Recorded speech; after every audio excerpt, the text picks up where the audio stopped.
Welcome to the Down South Hunting Podcast. This is your host, Mike Higman, and I've got a special guest host with me this week, Michael Pike from Alabama. Welcome to the show, Michael. How's it going, man? Man, it's going good. I'm excited about talking about this interview we just did with the hunting beast, Dan Infalt. It was a really good conversation, I think, and I'm excited about putting this out because I think there's some good information to be had. One thing that was important to me talking to Dan Infalt. So most podcast listeners have probably heard Dan several times. If you listen to several podcasts, he's made the circuit, but he's got such good information.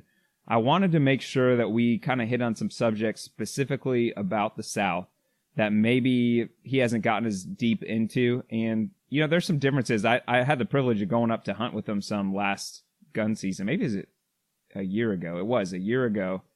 And kind of got a good idea of some of the habitat he's hunting, which is quite a bit different. But I don't think that means his tactics necessarily won't work here at all. So I've had lots of different conversations, and you've been one of them, which is why I wanted to have you on the podcast about some of the differences of what a lot of the guys on the Hunting Beast forum say and Dan says, and how to adapt those. And what I really wanted to do is bring Dan on himself and address some of those concerns we've had. And you know, I'm not sure we solved all the issues of hunting in the South or exactly how to bed hunt here, but I do think there's a lot of nuggets in there that are going to help, especially people that are already interested in bed hunting. I think are going to help them out. Yeah, I think there's a lot of good information in there. I'm kind of in the same boat as you, so you know, I may not have it all, you know, quite figured out still, but I think it's just going to be kind of like a trial and error thing. You know, you just got to try, you know, over the years, you know, change things up and see what works for you in your particular area. I don't think there's any real one way that, you know, you could take all across the whole U.S. and it, you know, work perfectly. You might have to tweak some stuff here and there. And so I think that's what I'm going to do. And I guess we'll see how your season turns out too. Yeah, even you and I think there's a lot of difference. Like I'm hunting flat swampland for the most part, versus you're hunting a lot more elevation. So even both of us being in the South, there's a lot of differences in that. So, you know, we can apply things differently. And I thought you asked some really good questions that I wouldn't have thought of based on, you know, terrain and that kind of stuff. So if you could, can you kind of give everybody just an idea of who you are and where you hunt, just to kind of frame some of your questions? Yeah. So I'm 34 years old. I've been hunting since I was, I don't know, about 8 or 9 years old. Me and my dad, we'd always went and hunted, you know, these small little hunting clubs and stuff like that. And, you know, I always got stuck, you know, whatever was left over, but I ended up finding out that, you know, those kind of areas were some of the best areas to be had. And so, but I never could sit still. And so I always felt this itch that, you know, the deer was right over the next, you know, hill. And so that's actually kind of what sparked everything for me at a young age. I used to get in trouble by my dad. He said, listen, he said, you're here as a guest under, you know, my membership, and you can't just walk all over the property looking for deer. And I was like, well, you know, I felt like that was the only way I was going to find them, is if I, you know, went and found them, because, you know, it's just, you just didn't run into that many deer that often, especially in the hunting clubs we were in. So that's kind of how that got going. And my first hunting club was in the same hunting club as him, as, you know, after I'd already, you know, graduated nursing school, which I'd gotten out of hunting for quite a few years and found my way back when I was about 27 years old. And so anyways, about that time I got into my first hunting club. And so I actually they didn't have a spot for me the next season. I'd tagged out after, you know, getting on the hunting beast. You know, I thought there was more to hunting than what, you know, all these Midwest whitetail shows were, you know, producing, and as far as tactics and stuff related to the South. And so I actually got on the hunting beast. I was trying to find something about, you know, how deer travel and bed and that kind of thing. And so I ran across the Hunting Beast forum, and man, that whole website kind of changed my hunting style forever. So that's kind of how I got led into the beast hunting. And then, you know, later on, about a year later, I actually ended up meeting up with another beast hunter, and And he's the one that kind of showed me the ropes of how to find these beds. And man, it kind of took off from there as far as my scouting too. So I think there's a lot of work that goes into it. It just doesn't, there's, like Dan always says, there's no magic pixie dust or, anything like that as far as finding these deer and getting on these big deer just doesn't happen. You got to put in the time and effort. Yeah, for sure. So I first found out about you from Parker for some Southern Ground and Jacob and Andrew from the Southern Outdoorsman. So how did you end up getting plugged in with those guys? Because that's where I first heard about you, like kind of as like the bed hunting expert.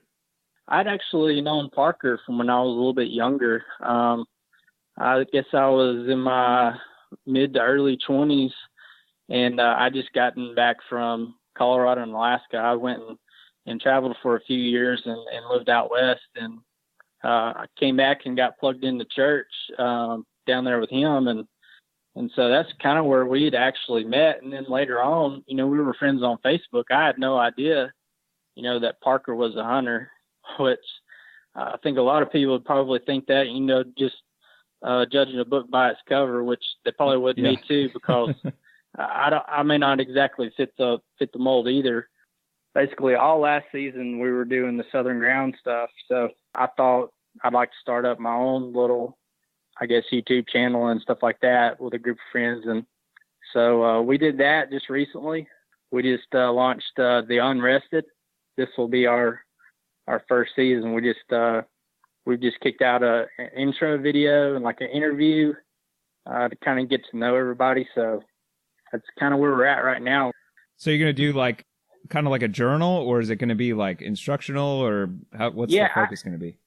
Yeah, I always wanted things to be more instructional. I always thought of YouTube as a place for people to go to learn something. So that was kind of my idea of a hunting channel. I may not have the personality, that some others can bring, but as far as like some of the knowledge and things I've learned over the years, I felt like a lot of people were looking for that kind of content. Go give the Unrested a like on Facebook, or subscribe to our YouTube channel. And on Instagram, we're the Unrested Hunting. If you want to reach out to us and have any questions, just let us know. Yeah, cool. It sounds like you're making your plans for content for the fall too. So if anybody has suggestions as to what they'd like to see, that'd probably be now would be a good time to do it. Yeah, I was actually going to drop something on Facebook. I was thinking about it this morning on the drive down here to the beach. All right, so we got one other thing I want to touch on before we get into this interview. And if you're listening to this, like, let's say, I don't know, like 6 months in the future, or maybe even 3 months in the future, you might want to just skip ahead a couple minutes, or this is going to be quick. So if you're listening to this, like when it was recently released, though, I think this is pretty pertinent information. I just got an email from the QDMA this morning, and I think it's something that all hunters should pay attention to. The Land and Water Conservation Fund was permanently reauthorized this year. It was the passing of the John D. Dingle Jr. Conservation Management and Recreation Act of 2019. So that was a big deal. It's a big win for outdoorsmen and women and conservationists. What it does is it enhances hunting opportunities and fishing for sportsmen and women through royalties paid from offshore oil and gas development. So it's kind of deal that they made like, hey, if you're going to be drilling for oil and stuff, you got to give money that's going to help take care of our public lands and waters. Well, the money is kind of like set aside, but what it has to be is like authorized every year, but it has to be like designated. And only one time since this act has been created has this all the money, it's $900 million a year, has all the money been designated. And if it doesn't get designated, they just use it for like other projects, basically. So what they're trying to do now is pass some laws that are saying like, hey, all of this $900 million needs to go towards public land and waters. I think it's a real good idea. And what the QDMA wanted people to do, and a lot of other conservation organizations, is reach out to your senators and representatives and ask them to co-sponsor the bill and support it. It's a really easy thing to do. After I read the email, I Googled contact your senator, and I got the two names of my senators for Florida. and sent them an email really quick and easy. I did the same thing with the House of Representatives. You don't have to know who they are ahead of time. You don't need to know their email addresses or phone numbers. It's really easy to find them. The bill that's in the House of Representatives, which would be a good idea to mention it, is H.R. 3195. Then there's a companion bill that's in the Senate right now that's S1081. Even if you don't know those, if you didn't write them down or whatever, just remember the Land and Water Conservation Fund. So let's go ahead and do this interview with Dan. I'm really excited about it. There's some really good information. We'll come back, you and I, and we'll kind of share some top takeaways after we get done. And let's go ahead and do it. Hey, Dan. It's Mike. Hey. How you doing, man? Good. I'm just trying to figure out this new phone. Oh, yeah? You got a fancy phone? You got rid of the flip phone? Yeah. Yeah, I didn't get rid of it. I kept it just in case. Just in case the apocalypse comes upon us and all the smartphones quit working, but the flip phones are still valid. Yeah. How you been? Alive. It's a hectic world, man. Yeah, man. Working like crazy trying to get bee sticks made? Yeah. All kinds of crap going on with that. Well, good. Yeah, I run three full-time jobs, so the only time I got to sleep is when I drive to my my day job. So I got on the line with us Michael Pike, and since I'm Mike as well, we're just going to call him Pike. How you doing, Dan? Good. How you doing? Good. Pike, can you kind of introduce yourself to Dan so he knows who he's dealing with here? Yeah, just a hunter from the South, man. Got on your forum years ago, and man, it just opened up my eyes. What I do is I'm a nurse at a hospital on the weekends, and then I cut yards right now in the week some, and then spend all the rest of my time with family and then hunting. Living the life. Yeah. Oh yeah, living the dream, as we say at work. So I know Pike from a couple other podcasts he's been on, and he's involved with some of the other Southern hunting podcasts. And I've heard him talk about this, and we've talked back and forth about this as well. But he and I both have struggled quite a bit with bed hunting and bee style hunting. So we thought we'd go straight to the source and get some of your advice for hunting in the South using beast methods, and maybe some of the stuff that is more applicable and some things you might do differently if you were hunting here.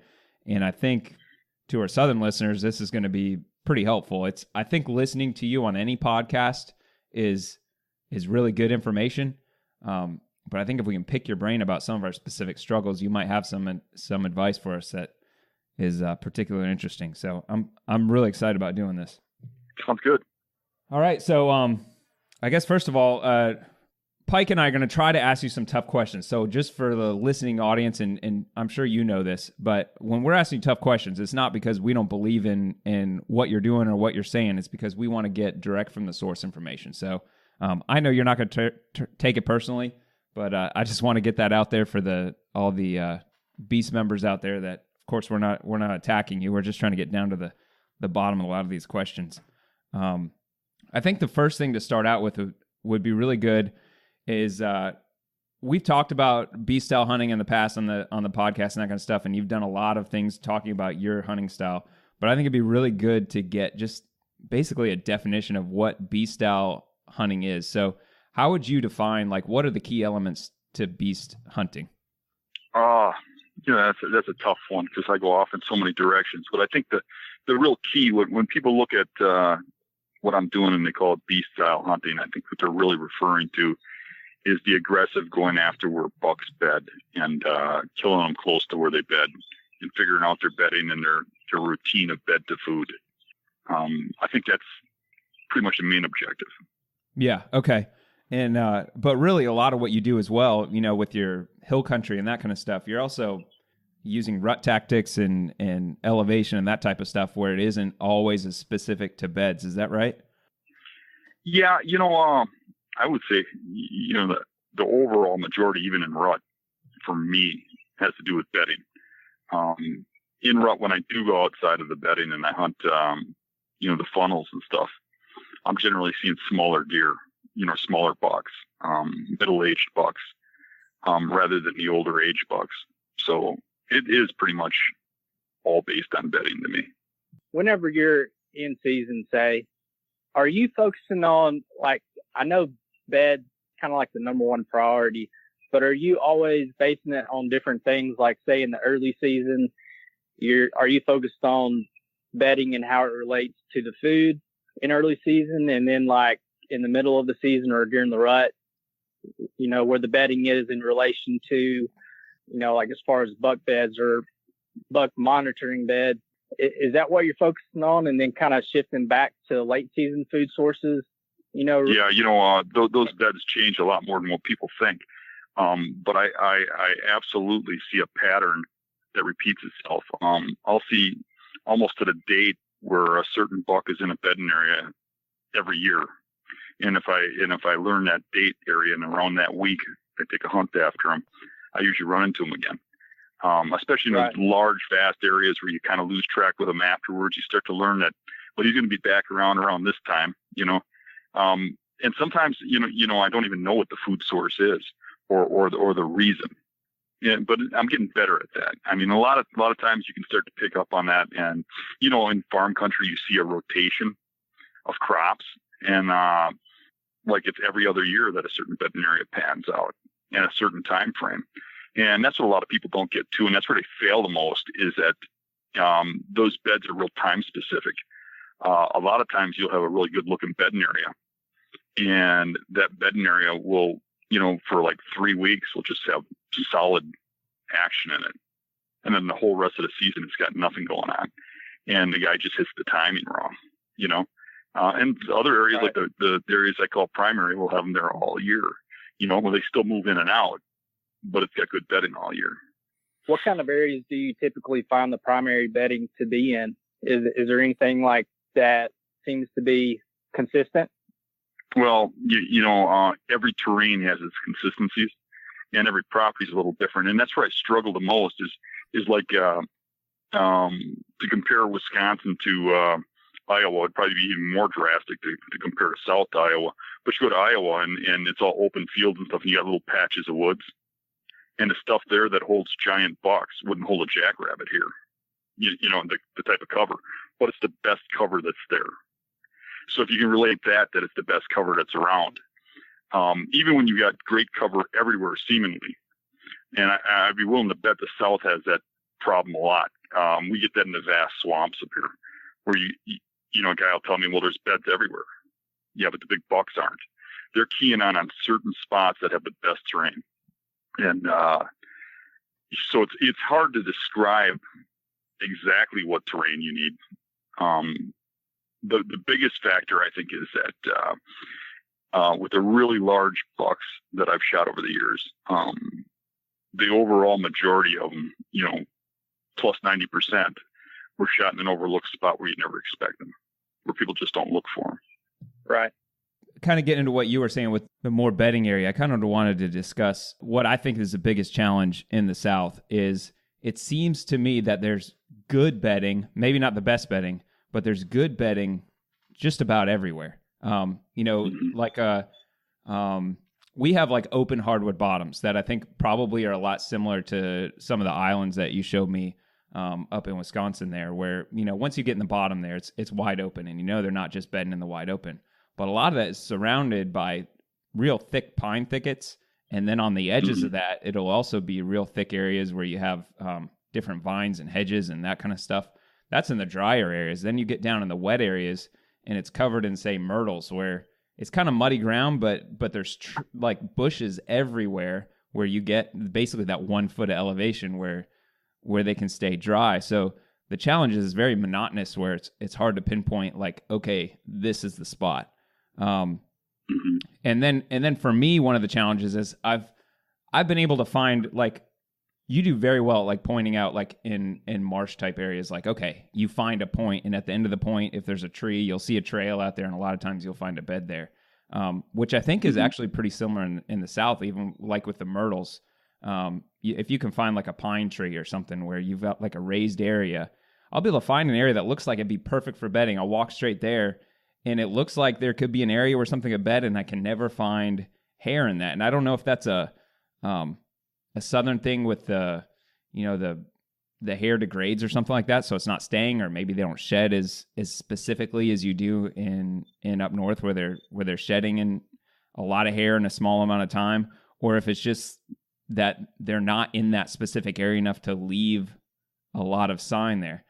I think a lot of it has to do with that hair shedding. You know, up here we get that real coarse, heavy winter hide, and they drop that hide right about the time that we're out looking in spring. That makes a lot of sense. Yeah. Yeah. I'll run into the same thing, not nearly as much as y'all up there, but a pretty good bit of hair, especially during the spring when they shed that coat. And then, as far as the hair, a lot of times down here, it'll wash to the bottom of the bed, like with the rain and stuff. And if you're looking at the top of the bed, you may not find as much hair, but if you start peeling back the leaves, a lot of that hair tends to settle at a little bit lower elevation, it seems like. Sure. Yeah, and for me, usually if I find a spot like that where I think, man, this looks perfect, I will dig down to the bare dirt just to, see if. And I've had some success finding a few beds that way. But of course, I don't even know. I lack the expertise at that point to even know, like, okay, this is like a good mature buck bedding spot, or it could just be doe bedding at that point. And then the other thing I struggle with is a lot of times I'll go to those points and it's just torn up with hog sign. So it's like, okay, you pinpoint where you think they may be, but then it turns out there's a bunch of hogs in the area, which I've heard differing opinions on that. I've heard some guys say, a mature buck will just wait for the hogs to leave and they want to be in the same areas the hogs are because they're hitting the same food sources. And then I've heard other guys say, if you got hogs in there, you might as well, take it on down the road because they don't want to share the same area, which probably depends on your habitat. Yeah. Dan, I don't expect you to solve those problems, but I did want to just kind of lay those out as like a groundwork. These questions is kind of the biggest thing we're struggling with. Sure. When you're looking at these beds and you're finding hair, Dan, do you look at them like the individual hair, like to see if it's really really straight, and basically, I guess decide that that's a recently used bed, and then you find one that's more crinkled or brittle and think that that's so many months old or something like that, and then when you find usually if a bed gets old, you can't even tell. A bed hasn't been used recently, you have a hard time telling. That's part of the reason up here in the north that we go after the snow melts, because we're still looking at beds from November, like hunting time, and they're still worn in and stuff like that. They don't, the deer might even have moved to winter grounds or whatever, but as soon as that snow melts, the beds are in the right positions. So, I mean, we've got some huge advantages over you guys in the north with the hair in the bed. I've noticed too, what Mike brought up, that the beds are easier to see and define here. Right. When I've gotten into the further south states, what I've noticed is that you have a hard time seeing the beds. And in a lot of cases, it ain't a terrain specific that locks them to a exact spot where they would wear a bed in. So you can't really see the beds real well. But if you base it on terrain, you'll have the same results. You just have to have a little more faith in it than I have to, because I can actually see it up here. But if you have faith in that they're going to be towards the points of timber on the edges, like Mike was describing, that area that's open down on the bottom, and then it's surrounded by thick cover. They're going to be on those thick edges, and they're going to be on that wind coming out of the thick, looking at the open. Now you're going to find beds all over the place, but those mature bucks are going to be where they belong. It's something that comes with age. They start taking over the best areas, and I think they just don't let those smaller bucks in as much, and maybe the smaller bucks got to learn a little bit. But, I've got swamps up here. Like, there's a tamarack swamp down the road. It's 3 square miles. And if you go in there, you can't walk 100 feet without finding a deer bed. And, there's rubs all over the place. And guys go in there and they don't even know where to start. But I look at a map of the terrain of that swamp, and everything I see under focuses on one spot in that 3 miles. And honestly, I've seen probably 20 or 30 good bucks in that swamp, and every one of them that I can remember was in that spot, and I've been all over that swamp, but I could see it on a map that everything comes together there. It's you got to rely a lot on terrain, a slightly higher elevation than everything else, when it's flat, they're going to glue to it. Like Mike said about that big pine tree. And then they're going to like the low stuff in the water where you got ground level that's just above water level that's surrounded in heavy vegetation. But they're not usually in the middle of that really, really thick stuff like people think either. They're on that edge. I think a lot of people think that, we have cutovers, a lot of cutovers down here, and a lot of people think that they bed right up in the middle of them. And same thing with pine thickets too. I found, most of the bedding seems to be within the first, 20 yards or so of that transition all the way around. Mm-hmm. Yeah. And, we got up here, we got those, clear cuts in the forest, and, everybody thinks those deer are in the middle, and there's beds all over in the middle. But every time I find a mature buck, he's on the edges, on the little points of timber coming in and out of there. And, it's pretty predictable, and you just have to get used to looking at the terrain that way. And you got to be able to walk past all that other sign and ignore it. And I think that's where a lot of people have problems, is they can't walk past a rub or a scrape or, that kind of sign. But if it's in some place where it doesn't relate to the terrain, to me, it's useless. It could have been done at 2 a.m. by a buck that lives 2 miles away. Yeah, I think that tamarack swamp you're talking about is really applicable to a lot of the swamp. So Pike and I, we hunt pretty different areas. Like a lot of the stuff I'm hunting is like wet, low, swampy stuff versus he's hunting hill country, which I know you hunt some of both of that up in Wisconsin there. But with that low area, what are they feeding on in that area? Are they staying in that swamp to feed, or are they going they're bedding there and leaving the area to feed? They're probably doing both. In the swamp behind my house, it's a cattail marsh. There's good bedding within the marsh, but it's not a huge area. It's like 3,000 acres. You can drive around it, and there's crop fields all the way around. And up here we can shine, and there'll be huge bucks that live in that marsh that I might only see once in a month of shining every night. So they're eating something, right? I mean, you a lot of times you shoot these bucks, you field dress them, they're all full of green stuff. They're not full of corn and such like that. They're eating a lot more stuff than what people think. I think everybody just concentrates on crop fields and acorns and stuff, but there's such a variety of what they eat. And I think down in the South, you got so much plant varieties. I mean, like we get pretty limited when it gets to be wintertime, but, and earlier in the fall, I mean, I've seen them, eat stinging nettles. I know that when our maple trees, when the leaves turn orange and drop, there's like a 5 or 6 day period where those deer just pound those maple leaves, and it's as good as being on an oak patch.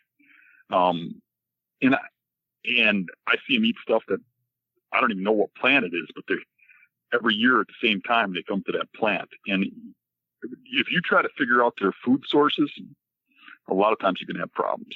Sometimes it's obvious. Sometimes they bed adjacent to a cornfield or adjacent to oaks or whatever, and then you can figure it out pretty easy. But really, the smart hunter is going to figure out where the bedding is, and then figure out when they're there. And if you can't figure out the food, you're still okay. Yeah. Okay. So one of the reasons I want to have Pike on the show is because I know he even became like known locally as being able to find tons of beds, and I've struggled to find beds, period, let alone hunt specific beds. So I wanted to have him on. So Pike, could you kind of share your experience with how you got into looking for beds and your success finding them, and kind of your journey through that? And maybe Dan can kind of give you some advice as to like where you are. I know there's been some like frustration of, yes, you can find the beds, but how do you hunt them? Yeah. So the finding the beds is I struggled at first, and then there was a guy here in the South. His name's Nathan Protz, and he was trying to set up for you to come. I think it was basically about the same year you came to Kentucky, and we were trying to follow up that year and try to get you down here to do a scouting workshop. And I think he had talked to you on the phone, and basically you gave him some pointers and stuff, and he started finding beds, and we had linked up, and he was actually the one that kind of showed me a little bit more, what to look for. And, since then I couldn't even, begin to tell you how many beds I found, but the problem seems to be, especially the management area that I hunt mostly, the deer density is very low. I'm finding all the beds, I set up on them, and never seem to have any success with the deer, coming or leaving from those bedding locations. And so I kind of got really frustrated here about a year ago and started focusing on some other things. In this past season, I went back to more of the funnels that related to bedding instead, and then I started getting on more deer then. And I don't know if it's because there were so many different bedding locations in the areas that I was cutting myself off from some of the other good ones, or what the deal was, but I seemed to be getting on more deer when I was focusing on the areas, the closest funnel to that specific bedding area instead of like specific beds. So I don't know what I'm doing wrong, but so for me, what I would say is there's a lot of terrains in a lot of places where I know I'd see a lot more deer if I hunted the funnels and stuff, but and a lot of good shooters. But I'm really concentrating on shooting mature bucks, real big old bucks, and every time I get one, they're within 100, 150 yards of the bedding area. The younger bucks, 3-year-old, 2-year-old, especially in the pressured areas, you can kind of pull those a little ways away, and still get consistent good bucks. But those big ones, you got to be on top of, and I still want to be in that game. But there's a lot of times when I sit and don't see deer. I mean, a lot. However, I'm getting a lot better at predicting when they're in those bedding areas. And I think that's a big step. And that's probably what you got to work on a little bit, in my eyes. And I'm taking a guess here, but I think it's probably a pretty good one, is that you got to start figuring out when they're in those areas. And one thing that might help you is kind of like, a trail cam survey or something, but you don't want to put those trail cameras right in bedding areas. I see guys do that all the time to try and get the pictures of the bucks bedded. And what happens is those deer pick that camera off. They hear it, they smell it, something's going on, and they freak out on it. Everybody that's ever sent me series of pictures of bedded bucks, there's always pictures of a buck looking, wild-eyed, staring at the camera, even when it's put up in a tree. But if you put that camera back on the exit trail coming out of the bedding, about where you'd sit and hunt, I mean, putting it there is like a hunt. I mean, you kind of burn the area, but you let one sit there for like a season. And what you're going to see is you're going to see patterns of those deer using those bedding areas at certain times. And I mean, the cameras probably aren't going to help you kill a specific deer in that regards because of how long it takes you to get the intel, but it starts to get you in the mindset of what you got to look for. And I've gotten to the point where I've got low density on big bucks in the areas I hunt too. I think a lot of people think because I'm in Wisconsin, I don't, but there's a lot of areas I hunt where I might hunt 10 or 12 different public properties, and there's 2 or 3 bucks within that whole area that I'd shoot. So my main goal is I got to find a shooter buck.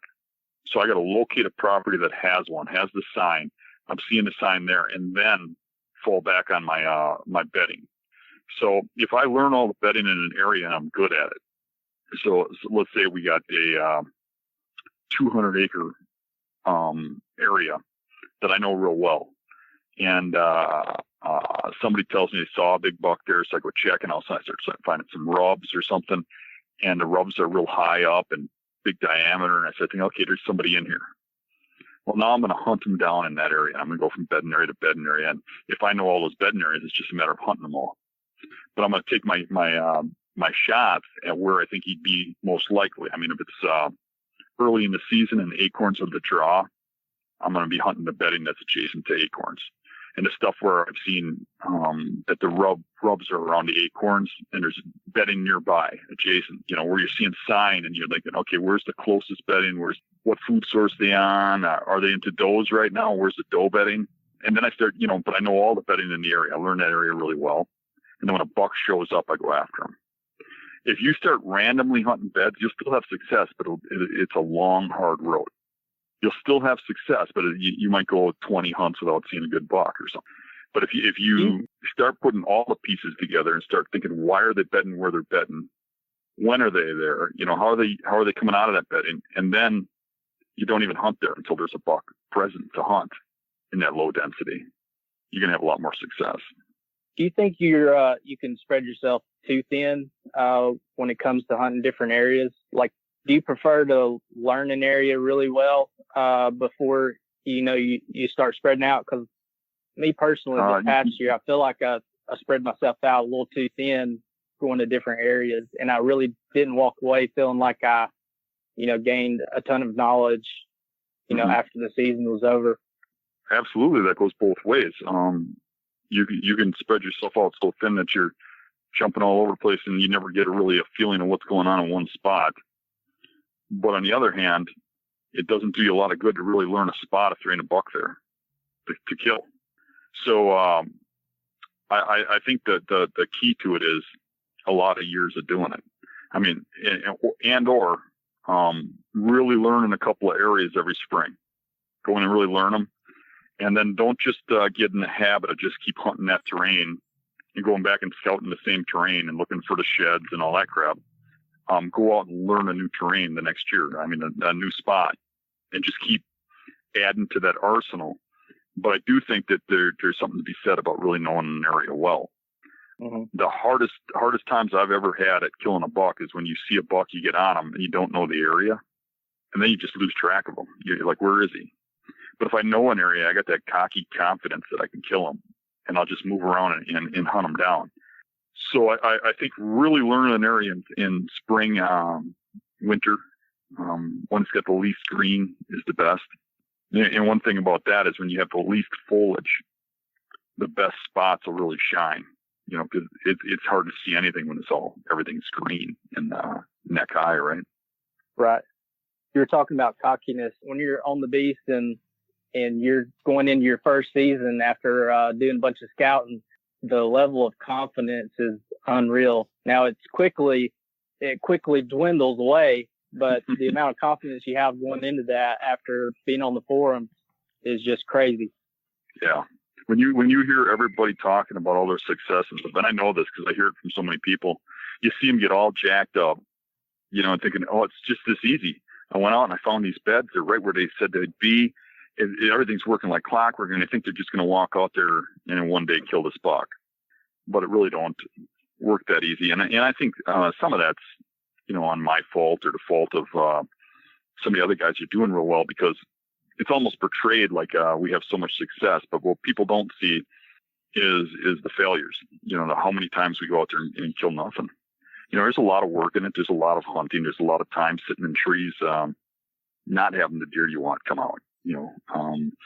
So I might hunt down a deer and you see, hey, he figured out this deer was in here and he figured out where this bed was. He went right in and killed him, but you don't see the 20 hunts up to that hunt, when you're watching the videos or whatever, Yeah. Dan, I think in the last couple of years, you've done a really good job of kind of pointing out both sides of that, because a couple of years ago, you did a journal where you journaled every single hunt, and then you've been doing some video series of those conservation hunts, and you do see, okay, you have an idea and a plan going into it, and then it's changing as it goes along, and there's usually a long time in between before you get on that, that buck. And yeah, there's experiences and encounters, but there's also a lot of times where you go and you see nothing, which of course, normally you don't see that stuff because it's not that entertaining. But when you have a full journal, a full season to look at, you really see how often that happens. Yeah, and that's kind of the goal of putting that journal up there.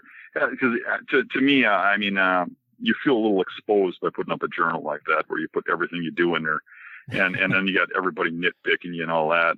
But it's exactly what you said. By putting that up and exposing myself, people see that I'm just a normal guy like everybody else, and what went into killing that buck, or what went into those adventures that you see. And I, on my part, I am listening when people talk or write things or whatever, however you want to put it. And I am seeing, that people aren't getting the gist because of this or that. And I try to adjust for that, Yeah. So in some of those journals, and I think the Public Land Challenge you did last year with the hunting public too was really helpful. And it seems like some of those times, especially going in an area like that where you didn't know specific beds, how often are you hunting like a bedding area versus hunting a specific bed? Because that's something with me having a hard time locating specific beds. Like I can know, okay, this edge seems like a really good area, but I might not be able to pinpoint the tree he's at. How often are you hunting an area versus a specific bed? I'm going to give you a long answer. Good. That should be good then. Over the years of doing this, every couple of years or 2 or 3 years, I'll run to a really, really good spot, with my scouting and stuff, where you find a primary bedding area that you can go in there and you can kill a buck every year. And I've got spots like that. I've got a spot where I've killed, 13, 14 good bucks out of. I got another spot I killed 9 big bucks out of. And I've got plenty of spots where I put people year after year to kill bucks, but I get real bored with that. And I also like to target larger and older bucks, but I could literally go back to those spots year after year and kill big bucks. But it took years to build up that arsenal of those and those spots. Eventually somebody finds them or something, puts up a permanent stand, beats a trail to it, and it becomes everything else, but I also like when I hear about some giant or I see one someplace and I want to go after it, I go into blind spots a lot. And I actually personally enjoy that more. I like going in part of my drive in hunting is actually the chess match between you and the buck and figuring them out. Once I've got that figured out and it's an easy thing to do to go in and kill deer in a certain area, I kind of lose that pleasure in it. Because to me, it's more about the chase than it is about hanging something on the wall. And I think that's a thing that comes with time. You guys that got a wall full of them, of bucks, kind of start to, you don't really have something you have to prove to everybody anymore. So I like that hunt to go chase new bucks in new areas. And I love things like that public land challenge. That was actually my idea. I approached those guys about that and said, hey, we should do this. I've always wanted to just get thrown in new areas and go after the bucks and see if you can come out with one. And we're going to do that again this year. There's plans already being started, but, so for me, I do go into those new areas a lot and figure them out. And what I fall back on is all the times I've scouted properties, for myself, for others, the properties people have hired me to look at. You see so many different varieties traveling from state to state, looking at people's properties, hunting and such, that I start to get a real good grasp on this stuff. And you walk into an area and I can look at it and say, well, they should be bedded right here. That doesn't mean I'm always right, but I think I'm right a lot. And that helps me. So I can go into those new areas and find what I need. Or and I struggle like anybody else, but I think I got a grasp on it from all the times I've spent scouting. And I think to touch on what you said earlier is these new guys come into it, and as soon as they have success finding those beds and stuff and seeing a setup, they think they got it made.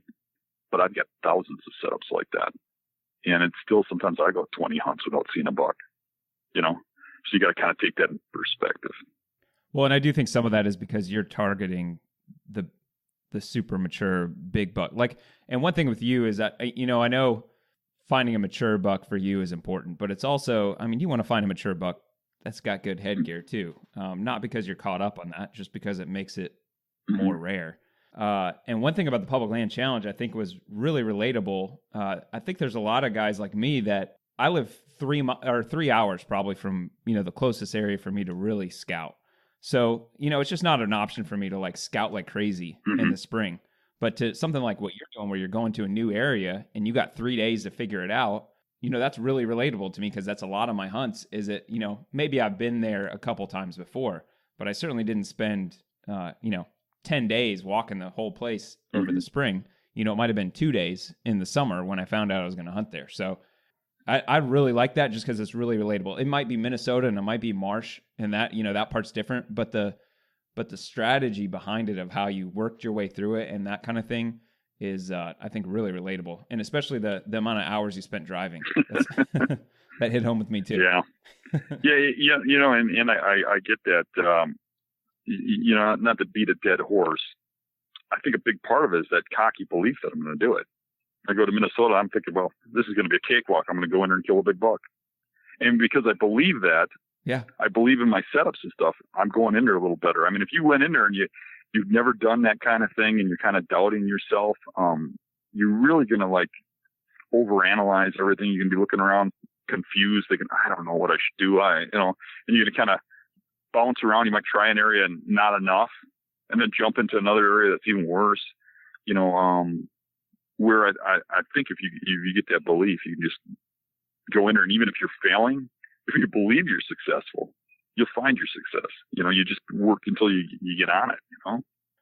Well, I know we can change gears a little bit. Pike, you had a bunch of questions about some wind-based stuff with the hill country. Maybe you could start hitting on some of those. Yeah. One of the main ones that I've kind of struggled with is, say if you have I don't know, maybe like 4 or 5 o'clock in the morning, the wind is coming out of the east, but at that time in the morning, it's pretty light and variable, under 5 miles an hour.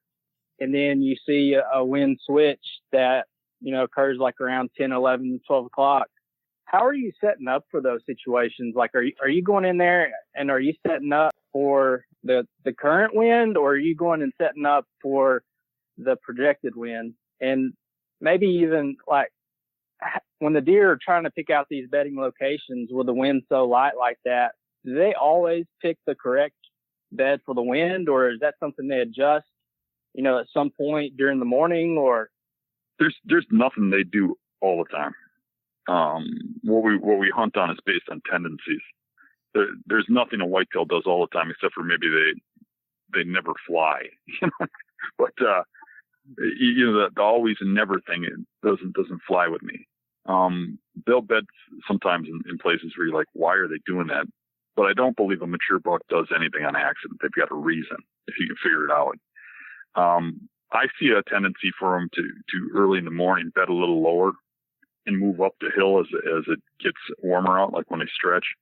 I think they bed down where thermals are dropping earlier, and I see a tendency for them to bed in, how I said that the mature bucks kind of stick to the best terrains.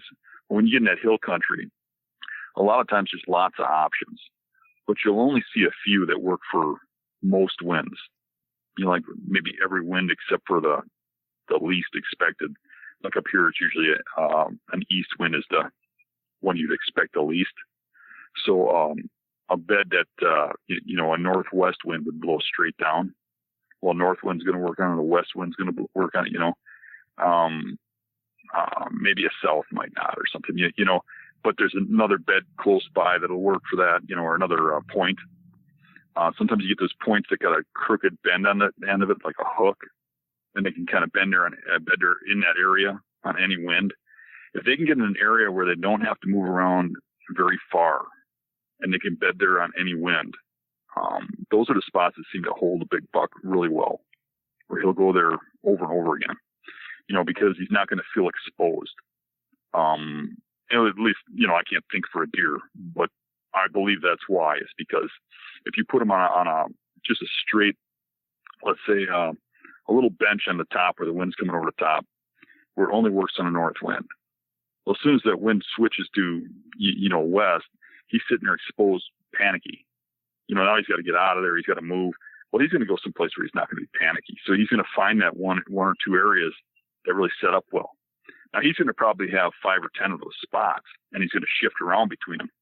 But you're going to see dozens of bedding areas, but those big bucks are going to be in those spots that pan out the best for them. And now, where I shine in that stuff is to find the area that's like that, that's also in a spot where everybody's overlooking it. Right up above the parking lot next to the road, where everybody follows that path straight out. I know several spots like that in hill country, or one that's so remote nobody gets to it. But those ones that have many options are the ones that work the best. Where a deer can get in there, and if the wind switch, he's still going to feel comfortable. He might just have to shift his bed over, where you can look around that point and you find beds all the way around that point. You brought up the thermals too, and that was kind of another one that I wanted to hit on. And as far as what you just said, I'm kind of seeing the same thing about the two different locations that these bucks tend to bed at. Sometimes it seems like they're coming up later in the morning and using that fallen thermal to their advantage. And from what I've seen a lot of people talk about on the hunting beast and stuff, I don't feel like a lot of people think about the fallen thermals that much. I hear people talking about getting into their spot like 2 hours early, and I'm just sitting there thinking all of that scent is just pulling up in that creek and running down, and every deer, crossing within a mile, your scent is just covered up in it. It seems like. Do you set up with that in mind in the morning and also? Yeah, I shift around in hill country. What I see is exactly what you said about public perception. Is I see a lot of guys who just insist they get in a spot, and if they sit there long enough, they're going to kill a buck because it's a good spot, whether it's near bedding or whether it's in a funnel or whatever. But they sit there for the whole day, and I can't think of too many spots that I know that are good for a whole day. They're good for a certain specific time frame for a certain specific reason. I guess some people would think funnels maybe, but even funnels are lower when the thermals are dropping. They're higher when they're rising. If you're in hill country, but yeah, I start out low in the morning, and if I hunt during the day, which a lot of times I use my daytime for scouting, because the cruisers I see midday are usually the 2 or 3 year olds. So I might scout more during midday, and plan my mornings and evenings for hunting, and midday for finding fresh sign. I'll circle around those points and stuff during the day while I'm walking around and try to find fresh sign coming in and out of one of those points that on the topo looks good, and planning it out so I never get my wind blowing in there thinking about what I'm doing, but looking around, looking at food sources and then relating them back to what points they'd be at if you see the big sign, but spending the whole day walking. That way I'm always getting on fresh big bucks. To go back, I like to go on these tantrums as you haven't noticed, but to go back to what you're saying before about the difference in winds when they bed on those hills. Sometimes when you get that steep hills too, I don't know how your hills are down there where you're at, but if you get the steep ones where you get the benches halfway down, a lot of times those benches won't be leeward bedding. They'll be cross bedding. There'll be wind that blows alongside the hill. So sometimes you can have a bench in the middle there where they're using the wind blowing along the hill, and they're on the back side of the bench, and then they can bed up higher on a leeward wind, or they can bed the bench when it's the crosswinds, but they can get into those little benches on just about any wind too. All right. This just got me thinking of like escape type cover, because if you talking about, they're going to be facing the open area and their back is going to be the thick stuff where maybe they can escape to. And I'm thinking the same thing with the bench. I guess they're maybe escaping down the backside of the hill there, but how important is that? Because I think of some of these like open swampy areas where you have like clumps of, let's say, 20 yards by 20 yards, like thick stuff where they could be on the edge of it. But really, if they're going to escape out of that, they got to run through some open areas. Mm-hmm. Is that something where you'd see a mature deer using, or they're not going to use that because if they're usually not going to see them? Usually not. Usually, it seems to me, from my experience, that escape is critical. That there's always a good escape route from those bedding areas. I mean, you find, like an island patch. Let's say an island in the marsh. Mm-hmm. The ones that are surrounded by cattails have good bedding right in the points and stuff, right? Yeah. But the ones that are in sawgrass where it's knee high have the same features. They're just vacant in the beds. Why? Well, if they ran across the open, they'd die. Yeah. They get shot. Yeah. They got to have that escape. Just like the points that go out into the lake. They don't bed on those points because they're not going to jump in the lake and swim across. They're going to use some sort of escape cover. Escape is huge. We kind of see the same thing. We see the same thing up in one of our management areas that we hunt, and it's got a lot of bluffs. And I've noticed they don't bed near that bluff unless they have a pretty close, way down. Mm-hmm. They do tend to bed closer, to that exit. I guess that's kind of the same concept. And then a lot of the other locations that we hunt, the military crest, where that main deer trail is running down through there, it seems like they always want to bed kind of like 20 or 30 yards up from it. And I don't know, is that just so just so they can watch and monitor and maybe have a head start getting out of there? Well, I mean, there's a couple reasons. They could be watching the does that go down the military crest. They could be watching the other deer. They could be watching people that walk it, and then they have an escape route, right? So, right. I mean, I see them watching a lot more than what people think. I don't think people get how much big bucks watch you. When I go to like private farms, it is so common that I'll have a buck bed right next to where they always park and go out to hunt, because these people get in a pattern of always parking in the same spot, and they never hunt near where they park. So there'll be a spot there where the bucks never get harassed, but they can sit there and they can watch, and you know when you're on the property. And I've seen it with cameras on properties where you look at a guy's pictures, and he's got bucks in his food plots constantly, or in his crops or whatever. But every time he hunts, he's not seeing the mature bucks, but they're there when he's not there. Well, there's a reason for that. They're watching them. They watch you a lot, and they watch entrances a lot. As you well know, I've killed a lot of my biggest bucks right next to parking lots, just adjacent to them. I actually think that's a perfect transition to something I wanted to ask you about. So another thing that's pretty common here in the South is hunting clubs, and a lot of it's in, pine areas where it's owned by a timber company. And so there's limited things you can do with the land. So basically you'll have 10 guys on 1,000 acres, and those 10 guys are going to set up and they're going to make 6 food plots with box blinds that are set up. And then they'll have probably, 10 or 15 permanent stands. And most clubs, it's going to be the same guys hunting every weekend, and they're hunting the same spots over and over. So if you were to come in to one of those clubs, what would your strategy be for getting the mature deer? I would map out where everybody's hunting and think about where they're not hunting. Anything that's a mature buck on a property like you just described didn't get to be 5 or 6 years old by walking into those food plots in daylight. He just wouldn't have survived. So there's a deer that for at least 3 or 4 years of his life never walked into those plots in daylight, or at least so rarely that he never got shot. So you got to figure out, well, where is he at? I would look real close to where everybody goes in from. A lot of times there's 1 or 2 or 3 axes, and a lot of guys park in the same spots. I would look real close to the parking.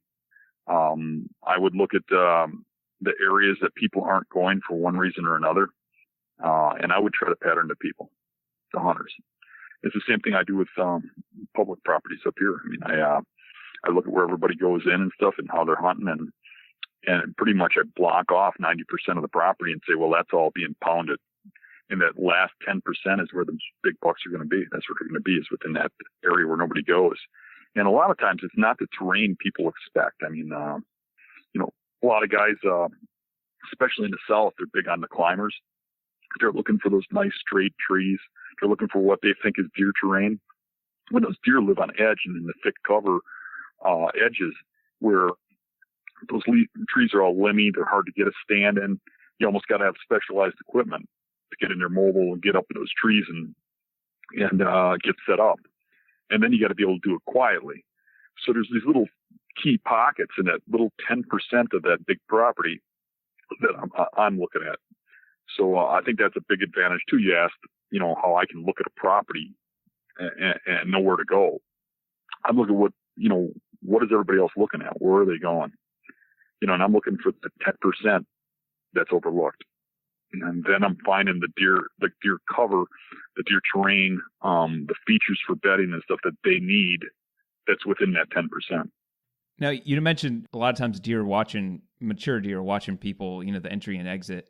Do you think a lot of times, they're watching people they may have somebody within like 100 yards. Do you think a lot of times they just like hunker down and they're just staying there? Like you never hear them bust out or anything, or even you don't even need to hunt escape routes per se, because a lot of times they feel comfortable just staying in that bedding area if they can watch what's going on.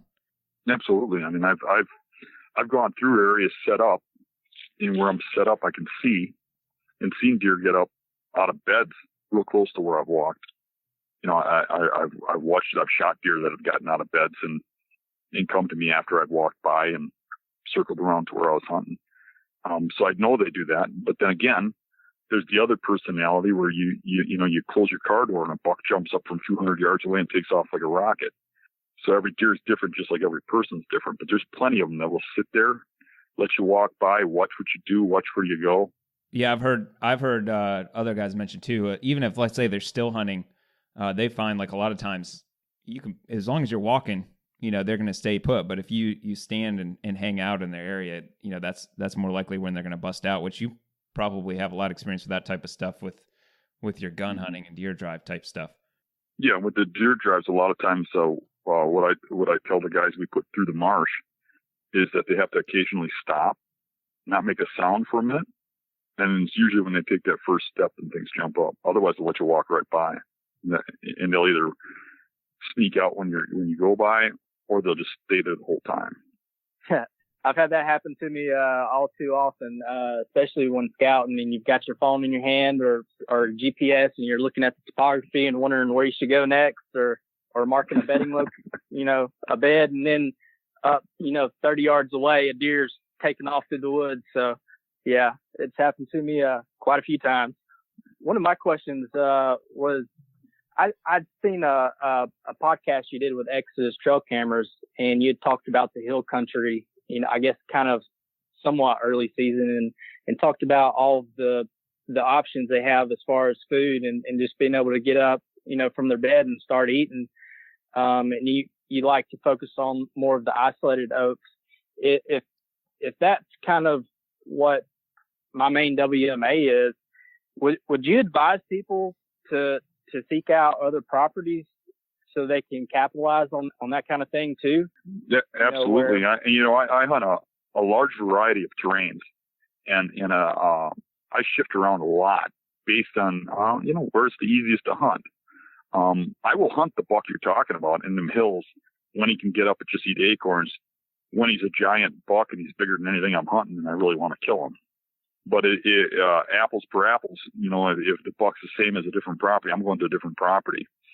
Ideally, I like, hunting marshes and swamps early season because I can get right on top of their beds and be 50, 75 yards from them. I like hunting hill country in the rut where they're going to move a little away from those beds.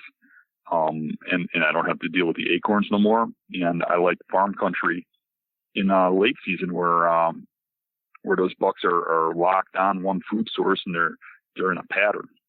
So if I could do everything perfect in a perfect world, that's how I'd shift through my season.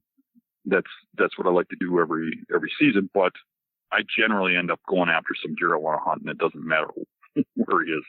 I think I'm going to kind of do that this next season. I think that's going to be my game plan, is to switch up my normal early season spot for a better spot that has more pines and less food, and maybe can get on a little bit.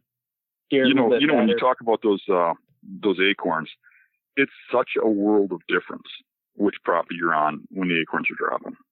If you're in a woods full of oaks, it is almost impossible to kill them things. They can just get up and eat, and they'll do that. I've sat where you can see them get up out of their bed and move 20 yards, and you can't get any closer. And they never move till after dark, and you just can't do anything. But on the same token, you get into an area where oaks are limited, and they're seeking out acorns, and like say a swamp. Now they don't bed in the oaks; they bed in the thick cover or on the edge of the thick cover, right? But they travel to the oaks. Mm-hmm. Now you can kill them, but to kill them where they bed right in the oaks is just so hard. Yeah, I find that here in the South, the late season food source, like a lot of privet and vines, seem to be really good areas where you see a lot of deer activity. And I ended up killing one of my bucks this past season. It was the end of January, and focusing on those areas just off of bedding. I actually jumped one buck up from his bed. He was only 15 yards away from him before he actually jumped up, and he ended up coming back and I saw him. He was eating on some vines in a pine thicket, and it just seems like those food sources, like you talked about, finding the things that's kind of limited seems to be like a good idea. Mm-hmm. Absolutely. Now you mentioned so that you find those like limited food sources like that. It seems like a lot of times you're not actually hunting the food source though. Are you looking for whatever the closest bedding, maybe like 100 to 200 yards away to that food source is, rather than sitting on it? Correct. No, same thing. I don't ever, just hunt the food source. Maybe late season or something like that, I might get a little bit further away from bedding, or not late season, but early season. I might get a little bit further away from bedding, but it seems to me like Dan's mentioned, those bucks only move so far. So, you've got to be close enough. It just seems like they move a little bit more down here where I'm at in the early season. I see them move quite a bit actually. And I don't feel like you have to push in as close to the bedding down here. Me and a guy named Andrew Maxwell, he's with the Southern Outdoorsman. We'd kind of had that talk this past season. He'd asked me and I told him that, and he thought the same thing. Like early season, it seems we get on bucks a little bit easier, I guess partially due to the pressure, but it seems like they travel a little bit further down here. Now we don't have the ag like y'all do, in some of the other places, but early season, it seems like they travel a pretty good distance to maybe get to some water or something like that. I'm not sure. I've actually, when you look at the true mature bucks I've shot with the age class, most of them came from early season for me. And by early season, I mean September. We open in early September. That first month has always been really good to me. Those same bucks, they're not the bucks that guys are shooting in rut. They're still smart. Even when you get a mature buck in rut, I'm still getting them on those, right on the edge of darkness and, near a bedding area or whatever, where it's, I think people are shooting more deer then, but I don't think it makes you any better for the absolute mature bucks, So Dan, this is like my number one mental struggle. So with doing the podcast, interview a lot of guys mm-hmm. that kill a lot of deer and get some nice mature bucks as well. And it seems mm-hmm. like a lot of the most successful hunters, they use a strategy of, they'll find like a good rut funnel and mm-hmm. and they will, let's say a lot. So here in Florida, most of the quota hunts are like 3 days. So you get Friday, mm-hmm. Saturday, Sunday to hunt the place. And, everybody that's going to hunt it, maybe there's like 5 hunts a year. So, but all of them are mm-hmm. 3 days. So it's like short periods of high pressure, and they'll find that spot and they're going to sit the same tree all 3 days. And, I think a lot of times it's rut based activity. And then I try to match that with what you're doing versus, you would sit that spot maybe once and that would be it. And then you'd be switching it up. How can I balance those two things out? Well, I think your odds go down every day you sit a spot. But if those guys do that all the time, eventually you're going to get lucky. But I do think they'd have higher odds if they set a good funnel every day, if they're going to do it that way. Yeah, I guess the answer to that is if you have 5 of those spots versus just one, your odds are going to go up a whole lot. And I will say, put it like this: as far as rut hunting goes, and sitting in a funnel, I've set my share of funnels or watched them when I'm in the woods while I'm hunting. Especially in hill country and stuff where you can see for a long ways in open woods and stuff. And you'll see bucks going through the same funnel over and over and over again during the rut. And you move over there, and that first day, they all come through.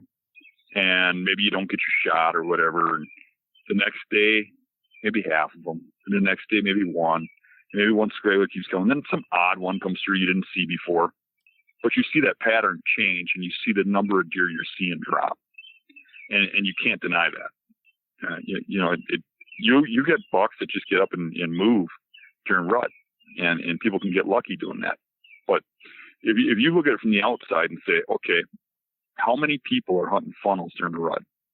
Take a guess, probably like 90%. Yeah. Are 90% of the people shooting bigger bucks than everybody else? Look at the odds here. If you're going to do something like everybody else is doing, I don't think you're going to up your odds. Well, and I think probably I don't know of those people are happy to shoot whatever's legal, whether it be a basket rack or whatever. Or whatever's not legal.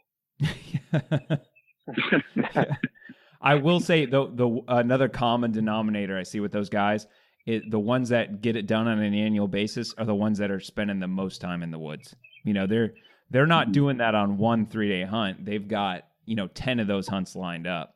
And, you put enough time in the woods, then like you said, eventually, something's going to show up. Well, let me give you an example. Let's turn the tables here. I know a guy from the South. I've gotten to know him for a while. He's on the beast. And, he recently saw something where I was on I think it was Exodus trail camera thing. And they asked me when my best time to hunt was. And I said, early season for my favorite time to hunt. And he said, oh, early season sucks. You don't know what you're talking about. You got to be out there rut's when everybody kills them. Look at the odds. More big bucks get killed than rut, and he went on and on and on about this. And finally I said, did you ever hunt early season up here? He's like, well, no. Well, how do you know? Yeah. And a lot of these guys that have a lot of success during rut or their success won't even hunt early season. When they do, they're sitting back. They don't want to burn their areas out and stuff. Yeah. And I mean, if you're not putting 100% in there, it's the whole confidence thing. If you don't believe you're going to kill one in early season, you're sitting back. You don't want to burn your area out and that kind of thing. You're not giving yourself a run for the money. You don't know if it's any good. I do really good on mature bucks early in the year. I think that they move real easy. They still got kind of that summer pattern going, where when those deer, once they're slapped and told it's hunting season, killing them can be a whole nother ball game. It ain't like killing, a good buck, a 2 or 3 year old. It's just a whole different ball game. Once they know they're being hunted. That actually answers another question I wanted to ask you, because here in the South, you can actually chase the rut around a lot of different states, where you could be hunting the rut from September basically through January. If you wanted to move around the state, you really could only rut hunt. So I wanted to ask you if you would do that, if that was possible in your area. And it sounds like you like hunting early season better anyway. Well, I like hunting the rut, just like anybody else. I like hunting every aspect of hunting season. My only point was that looking back, I've done better early season than I have during rut if you only look at the mature bucks. Yeah. Now, if you look at all the bucks I've killed, I've probably done better than rut. I've killed more deer at that time frame. Right, because the 2s and 3s, might, move a lot more. Yeah, it's easy to, chances are better. Yeah. And when I look at the mature bucks I did kill during rut, I could think of one that was like a 7-year-old deer, but it was on a private ranch. I was invited to hunt, but even that one, I was hunting that specific deer, and I knew he was in the area, and I could not find him. You're seeing all these young bucks running all over the place. And when a trail camera tipped me off to where he was bedding, I shot him on the ridge he was bedding on, 100 yards from his bed, half an hour before dark. I mean, maybe even 15, 20 minutes before dark. Big buck in the marsh here. Real big mature buck out here. I got that thing. There was hunters everywhere in the woods. There was little bucks and stuff running everywhere. I shot that thing out of a rut-based bed right at closing time, and I watched him get out of that bed 30 minutes earlier, 75 yards from me, and walk to me when I shot him. It was closing time, 75 yards from his bed, peak rut. Dan, when you're talking about the rut based beds, how do they differ from like your other bedding locations? Like, is there a specific thing that you're looking for to kind of, pinpoint whether or not it's being used for the rut, or is that something you have to find by in-season scouting or how do you approach that kind of thing? Did you just kind of happen upon it, or is there a process? What happened with me was I don't know, it's actually pretty recent in my hunting career, probably like 6-7 years ago, I want to say. We were hunting a big buck, and I figured out where he was coming from, and we didn't get him. It was rut, and there's a doe bedding area, and every time the does would come out of this bedding area and cross this island, this buck or another buck would show up there, just out of the blue, it would just show up. So one thing I always do in my hunting is I keep track of when I see mature bucks, because I don't think anything happens randomly, and then I backtrack them after the season. I mean, you can't go in there during the season, you blow things, So after the season, I went back and I looked at that bed, and what I found was a bed that was hardly used at all, but yet there's rubs all around it. And if you get down in that bed and you look downwind of that bed, not upwind, but downwind, where he was watching, was the doe trail coming out of the doe bedding area, the exit. And since then, I've been paying a lot of attention to that, and I've been finding these beds.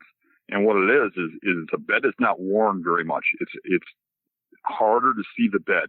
And the reason is that buck's only there for a week or so, right? Maybe it gets bedded 7-8 times. But it's marked up like crazy because all testosterone's going, where you don't see those beds marked up that much by mature bucks usually. All of a sudden you got one that's got, 20 rubs around it, on all the trees all around this bed. And the bed happens to be either downwind or watching a doe trail or a doe feeding area if the does are feeding there in daylight. Okay. So really, you have to kind of look at those bedding areas as kind of a detective and try to figure out, well, why is he here? Why is it marked like this? Where's the food source? What's he here for? No matter what, when you find one, that's what you have to do is you have to figure it out. You have to do some detective work and say, why did this deer bed here?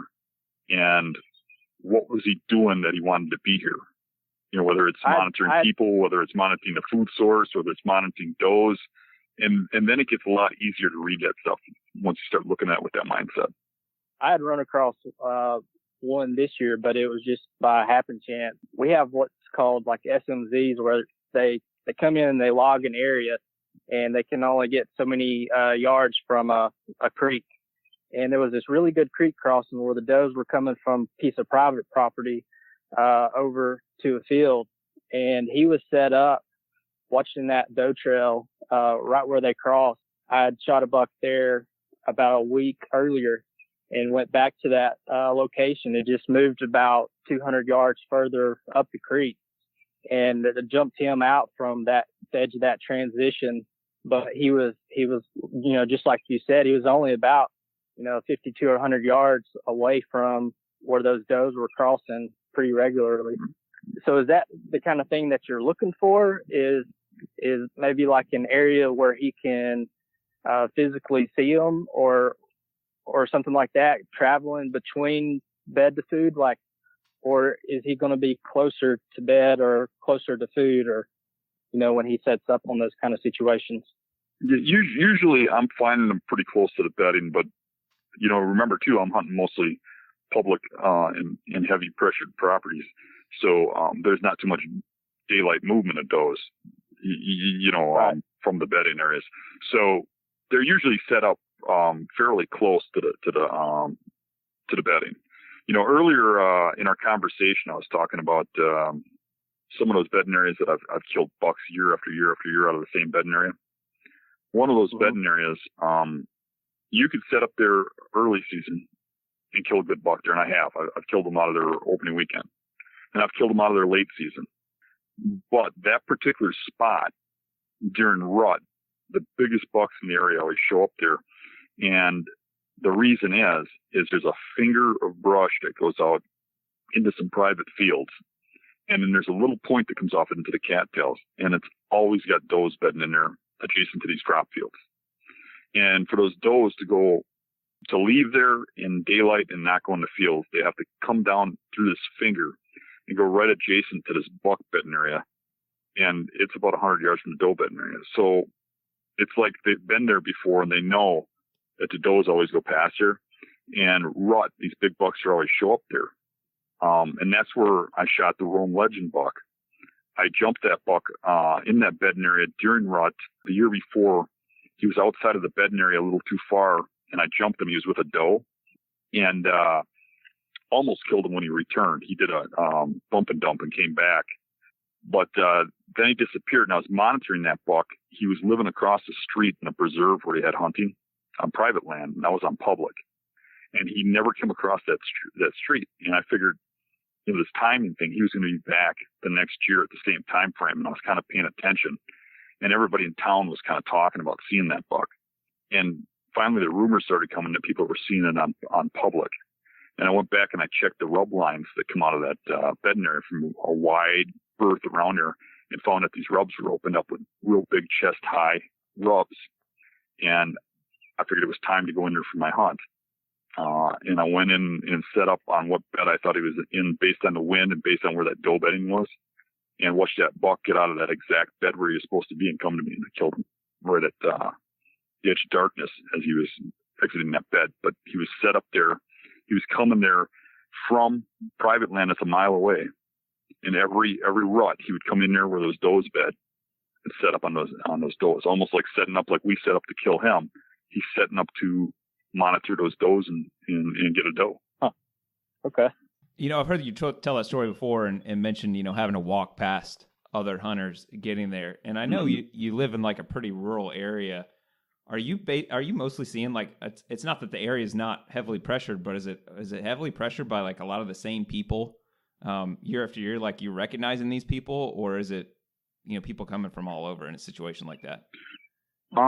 We have a lot of locals that I recognize that know me, I know them, and we get more non-locals towards rut and towards the gun season. Yeah. And then even though it seems like I'm pretty rural, I mean, we're right next to some big cities and towns and stuff, and this area is pretty well known for the public land and stuff. So I mean, Milwaukee's not that far away. Madison's not that far away, and they filter a lot of people through the properties that I hunt over here. So you see more of that towards rut and gun season, but you still see some of that during early season. Yeah, just because obviously in Milwaukee it might be 30 minutes to an hour away, but there's no other public land that they're going to get to that's closer. So you're still getting that population there. Yeah. Right. Kind of like what you got. You said you have to travel so far to hunt. Yeah. Well, I got a lot of that coming to here from Milwaukee and Madison type area. Madison's got a lot more stuff though to the west. I pull more people in from Milwaukee and Conemaugh. Yeah. Yep. Pike, did you have any other questions for Dan? Is there anything that you maybe realized, or any theories or anything that you haven't let out of the bag yet? Anything that you've that I haven't told anybody yet? Yeah. Breaking news on that. It's only Southerners listening to this, so you don't need to worry about anybody in your area knowing about it, Dan. Yeah, not that I can think of. Yeah. Okay. That's one thing I really like about you, Dan, is you're pretty open about your thoughts and ideas. So, I'd be surprised if there's really any secrets. Even stuff that people might find counterintuitive or might not be a popular thought. I feel like you're more than willing to share whatever your thoughts are. Yeah, I go into it a lot of the times. You answer a question, I in the back of my mind, I think, I'm gonna get a lot of hell for answering this, but I'm just gonna be honest and you don't have to agree with me or like me, but I just say it how it is. And I think to some degree, and you probably see this as a podcast host, is that a lot of people are kind of fake, and I don't think they mean to be, but they just won't say something if they know it's not popular. You know what I'm saying? And they just go with the flow. And I think that's the problem with a lot of hunting, is just everybody's in this mindset where they all think the same and do the same. And I think that's the one advantage I got is I don't really put myself in that cup. I learn from the deer and stuff and don't really worry about what people say and stuff, which is kind of funny because I'm promoting learning from the deer, but here I'm teaching. Yeah. I can say you've definitely gone out of your way for a lot of people, and I know I appreciate it. I've messaged you before on the Hunting Beast, and you replied, and there's no telling how many thousands of other messages you've replied to and answered people's questions. So I really appreciate that. It's not something you have to do running the forum and stuff. I mean, that just shows a lot about how much you're willing to help people out. Yeah, I'd like to see hunting grow and stuff. I think a lot of kids are going the wrong direction. I look at my age, I'm 52. When I look back at when I was a kid, everybody hunted. It was like the only thing to do. And now it's like no kids hunt and stuff. And it's like you see the degrading cultures and stuff. And I think a lot of it is that, just getting away from where we belong, and I just want to bring that back kind of. But I do like helping people hunt, and I think too, there's a lot of people out there that are struggling and like on the verge of giving up because they watch TV and stuff, and read magazines and they're like, I'm doing everything they do and I just can't do it. It's not working for me. So I'm just, putting out a system that, whether you fully believe in me or not, or what I say, if you follow some of it or all of it or whatever, you're going to have a lot more success. Obviously it's working for me and it's working for a lot of people. So. Well, I got a few more questions for you, Dan, and I gotta harp on this hunting multiple times thing one more time, just because I've had so many conversations that relate to it. And this is not even just Southern guys I've talked to, and I've talked to enough guys that think a lot of these mature bucks, they don't live in the same area every day. They may have some like specific bedding areas they're hitting, but maybe it's like say a 3-day loop, and maybe this is like a pre-rut type activity where they're checking out different areas. And if you're only hunting the spot one time, he might have been on day 2. Well, he's not gonna be back there for 2 more days. So these guys feel like if they don't sit the same spot a certain number of days in a row, and it's not that they're hunting the same spot the whole season, but if they don't sit that same spot and wait for him to finish his loop, they're going to miss him, and they might keep hopping around missing him. Is that? I know a lot of times you're blowing bedding spots out with just going by one time. Is that something you think is possible, or maybe there's just a misunderstanding there? No, there might be something to that a little bit, but and certainly if I have a reason to hunt a second time, I'll go into a second day. If the sign's there and I believe that the buck's there or something that much. But in a lot of cases, it doesn't take long till that buck knows I was there and then vacates anyways. They really don't tolerate much near their bedding areas.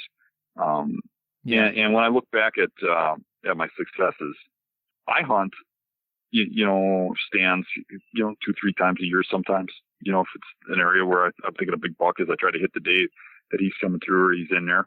But I see a trend. And when I look back at the mature bucks I've shot, most of them, probably like 70-75%, came from the very first time I ever set a tree. And I have to say that when I go into an area and I hunt, probably about 60-70% of the time I've hunted that tree before at some time. A year ago, 2 years ago, 3 years ago. But the very first time I ever sit a spot, that I ever go into a spot, is when I kill those mature bucks.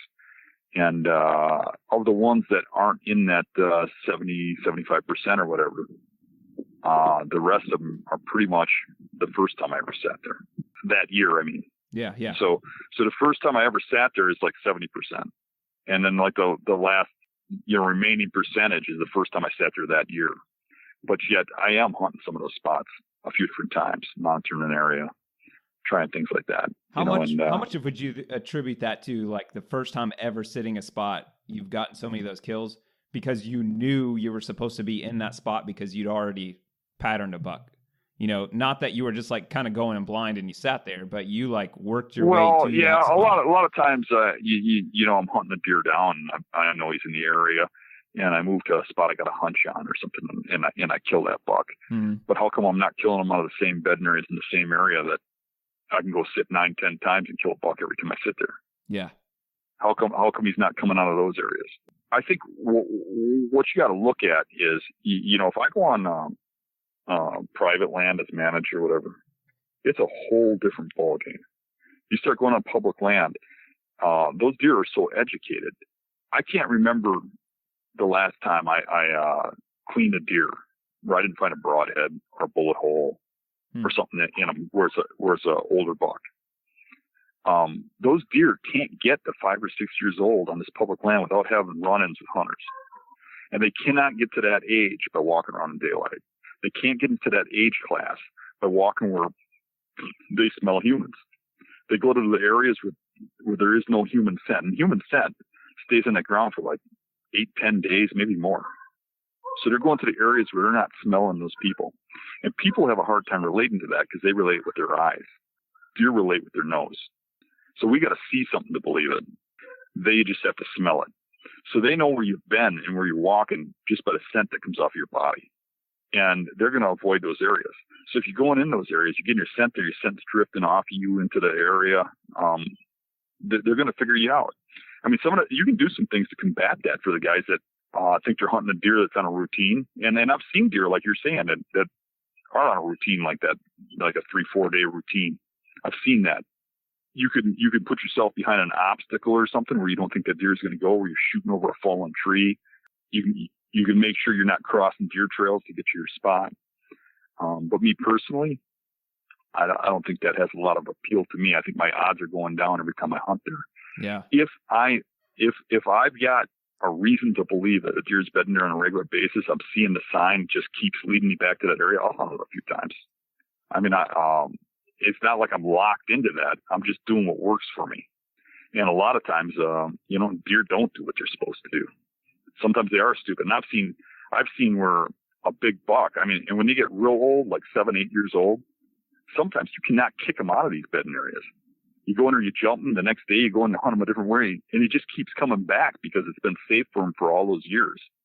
So, and then that goes against what I teach a lot of times, but I've seen it firsthand, where you can't shag one of them things out of a bedding area.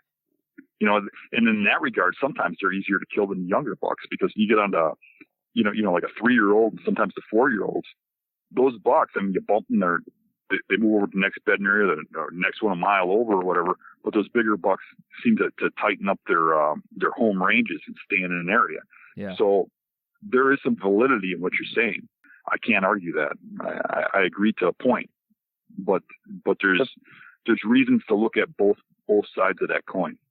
The first time that I'd heard that mentioned was actually on the Beast about, I don't know, 3 years ago or so, people talking about the loops. When I went back and looked at some trail cam stuff, I thought it was just the weather pattern. It comes full circle by that, 3 or 4 day time period. You may be getting a front that moves through and it takes a few days for it to get back to that weather pattern. And what I was seeing is the same deer using the same area, but, in 3 or 4 days time period, but it was always with that same wind. It was making that, that weather pattern was making that full circle. So where the wind was coming back, I guess he was using that same bedding area again. I hunted a buck like that, a real large buck at one time that would, he'd go through this apple orchard and had a bedding area on it, and you'd watch it and the sign it pick up. You go in there and hunt, and you never see this thing. But I had some pictures of him, and I started learning that you had to be there when the sign was dead, because that meant he was coming.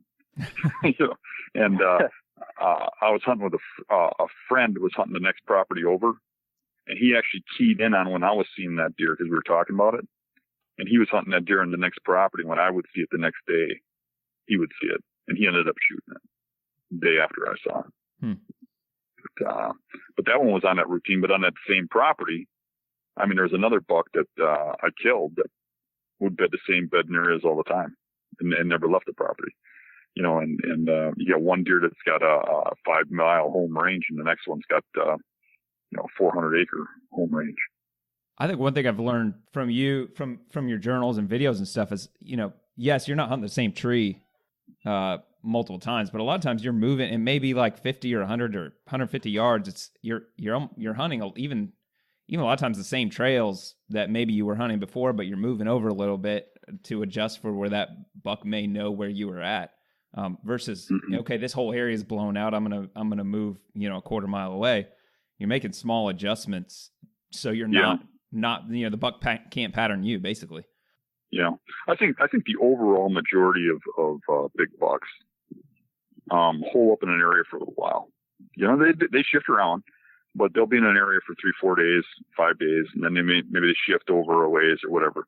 But if you can hunt an area down and really key on that thing, a lot of times I'll rapidly go through a property and just try to hunt sections just to see if he's in there. I mean, I'll either get eyes on him or kill him. I'll try to hunt the best area in like a section.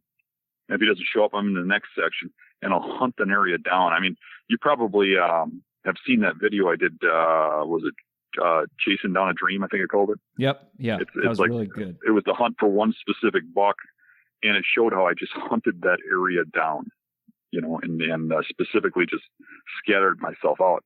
And I got a lot of comments on it, like, you can't hunt an area that much. You spook all the deer out. Well, obviously it works.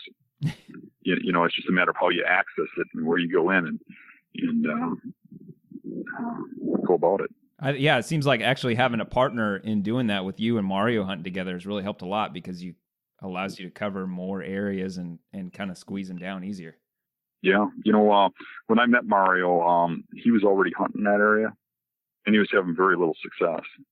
When we started hunting together, and he started going about it my way, instead of hunting funnels and food sources and stuff like everybody else, he just had instant success and started getting into the bucks. And now he's fully grasped it, obviously, over all these years. But yeah, I mean, and the trouble with that is it's hard to find a guy like that you can trust. Most guys have a little bit of greed to them, or they want to be the one that kills the buck, and they're not giving you all the information, but they want all the information.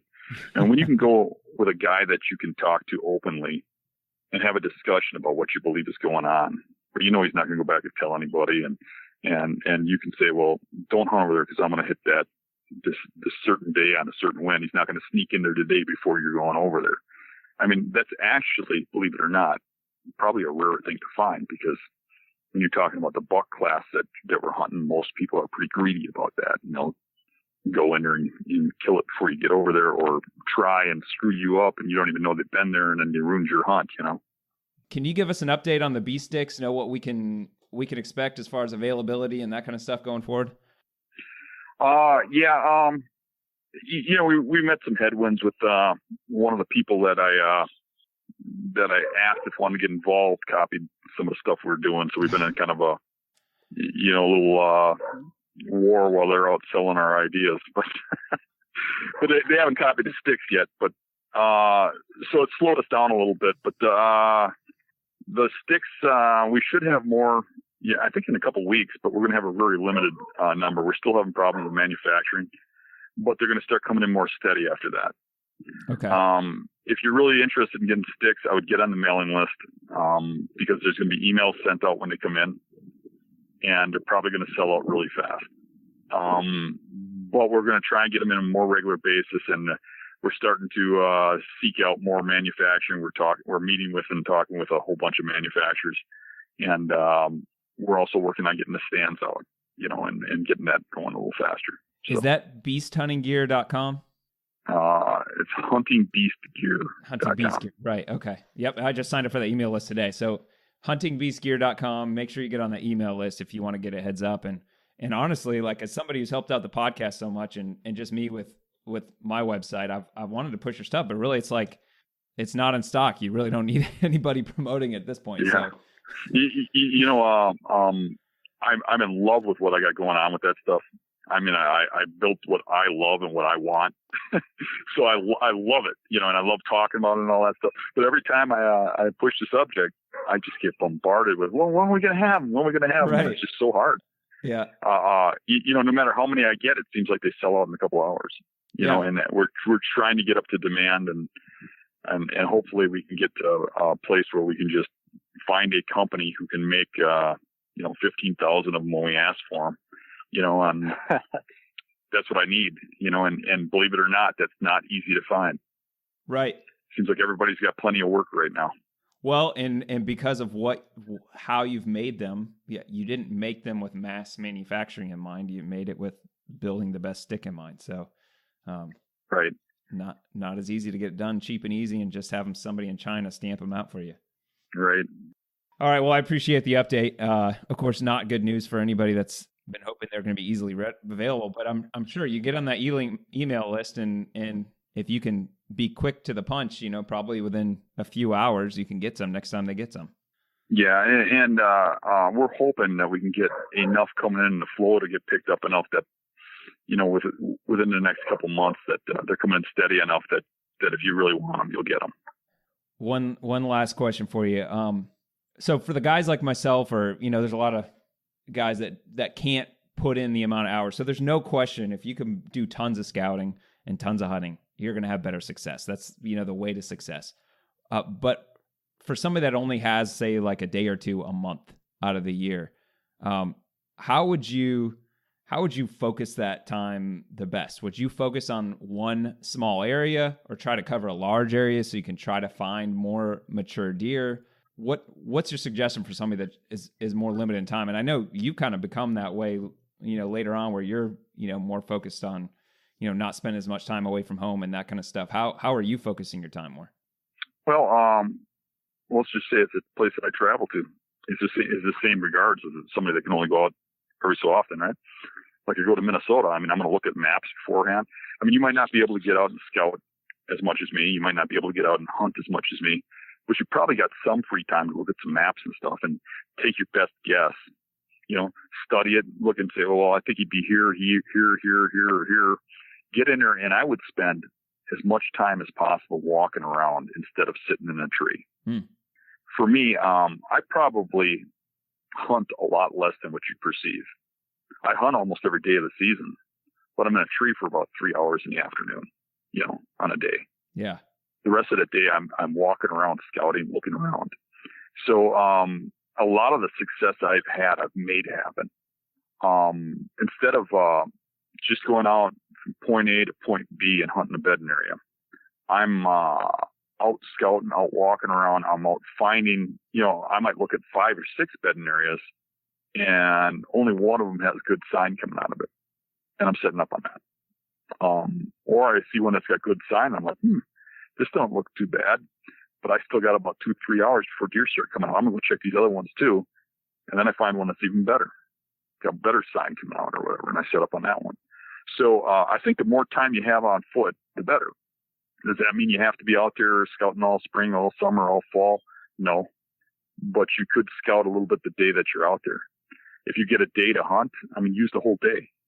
And, instead of sitting in the cabin shooting the crap or having a beer with your buddies, let them do that. And you get out and walk those transitions and just see if you can make something happen, find something, a lot of time, even when I think I'm going to a certain area, I'm taking a transition line. I'm not walking on that logging road straight to that stand. I'm going to take a route in there and plan a route where I can scout something while I'm on my way, and just make something happen. I think that's really, really good advice. How do you balance blowing an area out, scouting through it versus, are you kind of considering that like light pressure? So you'll go back and hunt it, a couple days later or a week later if you walk through it scouting?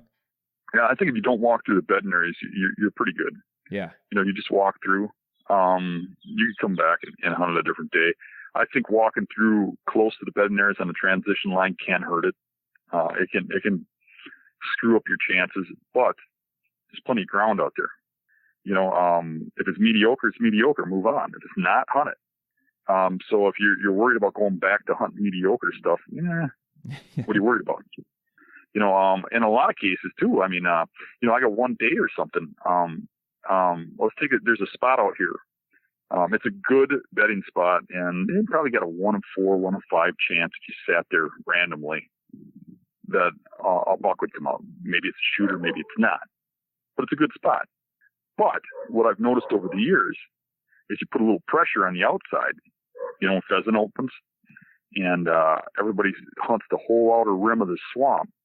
That particular island just gets hotter than hell. But not day one, but 3-4 days into it, after pheasant hunters have been for a week, just pounding that outer edge. All of a sudden, now your odds go up to probably about 50-50. You're going to see a shooter buck, come out of there, and you're probably going to see multiple deer come out of there. So learning that, the way I've manipulated that is if I'm going to hunt there, and it's not going to be in that time frame when that stuff's moving around, I go and I just walk that whole transition to that swamp, right where the cattails and the woods meet, and I walk down each point that has bedding on it. Now, all that bedding is mediocre. There's probably a 1 in 20, 1 in 30 chance there's a deer there. But there's 80 spots around that marsh. So if I walk every one of those, I kick some deer up. So it takes me 2-3 hours to walk that. All those deer run into that marsh, and there's no place else to go but that island. So then what I like to do is mimic, just like the pheasant hunting, the day they pheasant hunt, that island ain't that great. But 2-3 days afterwards, it really picks up. Just like that, I walk that one day, and I don't hunt that island that day. I come back a few days later, then I hunt it, after I've gotten my scent in every one of those bedding areas. So now when them bucks go back to those bedding areas, they can't find one bedding area I ain't got my scent in it, because I walk right through the beds. Walk on every point around that bowl of a marsh, and then hunt the one spot where I haven't walked. And that's paid off for me. That's been a good tactic. The area's got to be small enough where you know where the deer are going to go, but it's a good tactic. Is your in-season scouting any different from your post-season scouting? Like, are you looking for anything different than you would in postseason? Oh, absolutely. Because in season, I got to be a little more delicate because I can ruin something that I would have rather hunted. Or postseason, I'll just go bust through everything, go wherever I want. So there's a little bit of thought process that goes in. What do I know I'm not going to hunt this? Even if I find something good in there, I wouldn't have hunted it unless I went in there and found something good. So I might as well just go in there and find out what's going on and bust this area out, and scout it. But then there's the other areas that, you're going to stay a little further back. You're going to circle from a distance, the downwind side. You're going to look at rub lines coming out of bedding areas. You're going to look at food sources for big buck sign. You're going to pay attention to if you see some big rubs on a property and say, okay, there's something around here, and then trying to relate back to where it might have came from. That's the kind of scouting I'm doing in season. Okay. All right, Pike, we've kept Dan a long time. You got any last questions for him you've been holding out? No, I think I've laid everything out on the table so far, so I'm good. I just appreciate you doing the podcast. I know a lot of people can learn something from it. I think it was a nice chat. Yep, me as well. I really enjoyed it. Yeah, I think a lot of how these podcasts go is, based on, the questions that are asked. And you always ask good questions. No, I appreciate it. Maybe I don't worry about hurting your feelings so much because I know you're plenty thick-skinned, so I know I can ask you some tougher questions. And I actually like the tougher questions better because, if you're not hiding anything, you got the answers, Yeah. So yeah. So it makes good conversation. But if you're thinking it, probably there's other people thinking it too. Well, we've obviously worn out our welcome here because I somehow managed to talk every single time you're talking there. So I don't even know if I'm able to edit that out, but I really appreciate it, Dan. Thanks a lot for coming on with us, and I'll give you a heads up when we publish this. Okay, sounds good. All right, man. Thanks a lot. Have a good night. Yeah, okay, thanks. All right, as expected, I really enjoyed that conversation with Dan. I knew we were going to kind of break some ground on some stuff, and I think there's some nuggets in there for everybody. It wasn't like a whole brand new philosophy on hunting or anything, but it was really interesting to me to address some specific things about the South with him. I would love to get Dan down in some of the areas I hunt and just walk them with him and just so get his perspective on it. I think a lot of the areas we hunt, you can't understand until you see it, like how thick some of the stuff is and that kind of stuff. Right. Yeah, I would like to get somebody, as experienced as Dan down here too. What I want to do in the summary is talk about a few things that maybe we thought we could apply based on what we heard. So is there like a major takeaway, like something that stands out to you that Dan said that you feel like you can use this coming season? Yeah, I think one of my major ones was just his, concentrating on the isolated oaks, in that early season. I go and hunt these beds and, sure, I focus on, the food, but maybe I need to focus on areas where that food is, more isolated like he did. The areas I've been hunting early season, the whole mountainside for hundreds of thousands of acres is full of food every, 10 feet. So maybe I need to focus on the areas where, there's not as much food.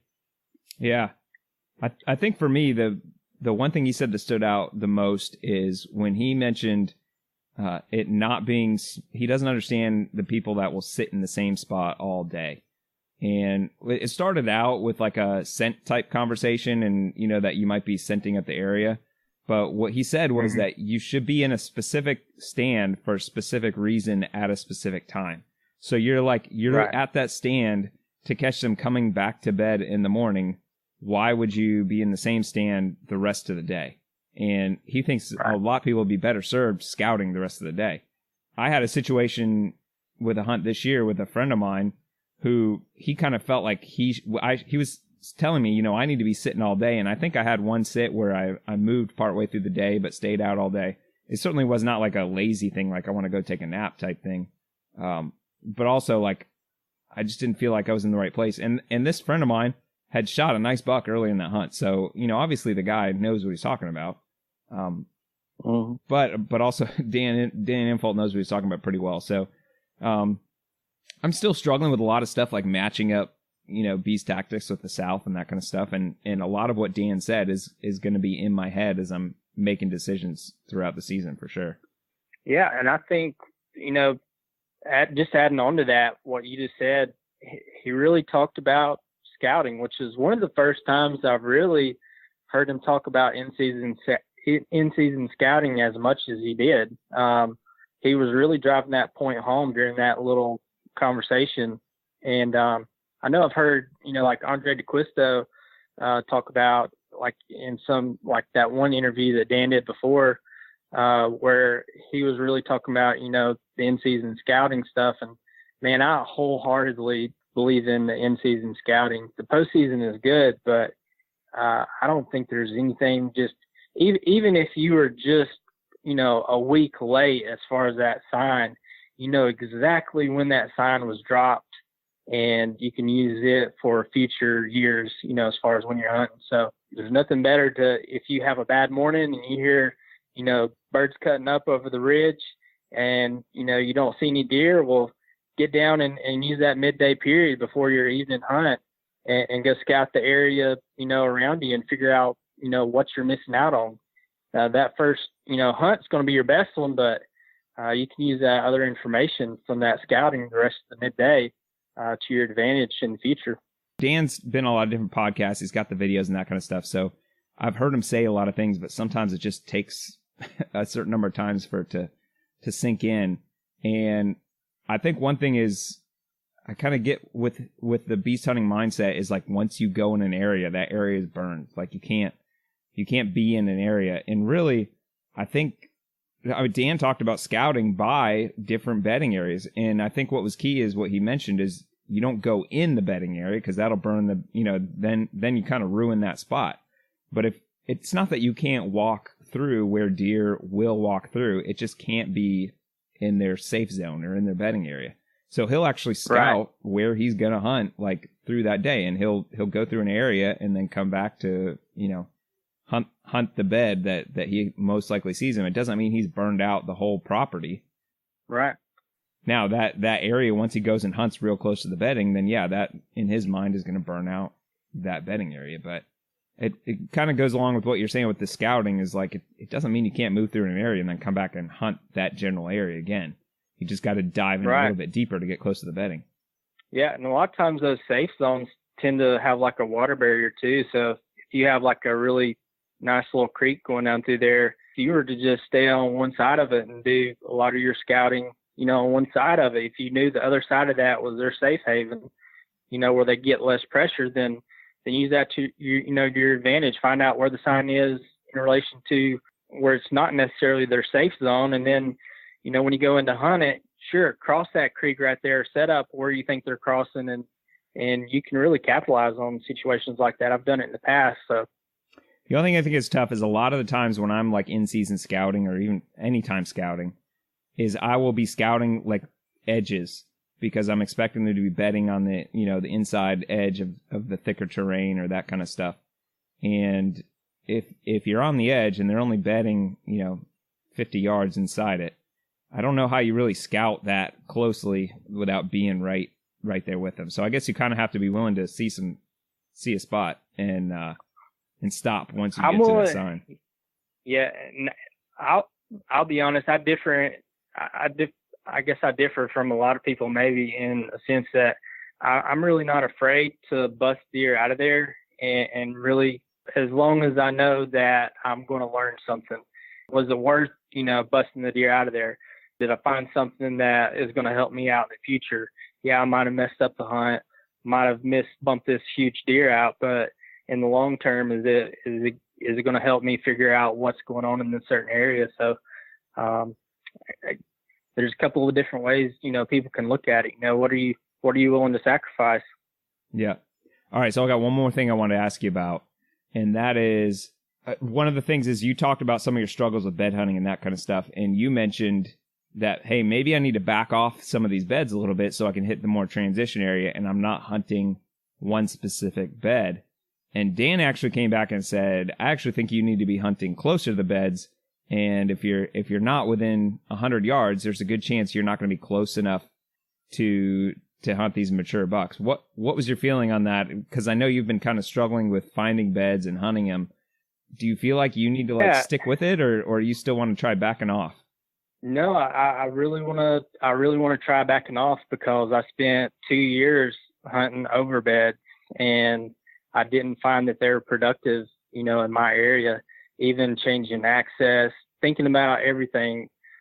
And I'm not the only one either. The guy who I learned bed hunting from the beast, he's had, the same problem. And we honestly don't know if it's just the amount of deer and the kind of terrain, that we're hunting, or what the big difference maker is. But it seems like the beds are a lot more predictable in some of these other areas, like the marshes and stuff.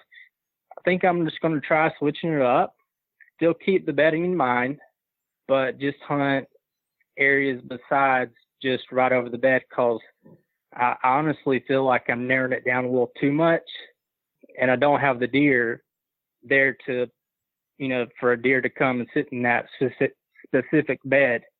Now, I think if there was one thing I did do that Dan, mentioned, that's finding your more primary bed. And maybe I just haven't hunted, over enough of those. There's a big difference between good beds and ones you would assume, is a buck bed, and maybe as far as relation to when it's being used.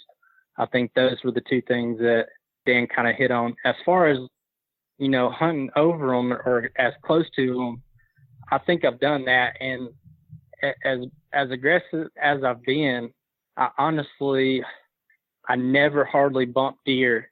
I mean, I could go walk for hours in our hill country and not run across the first deer. So I don't know.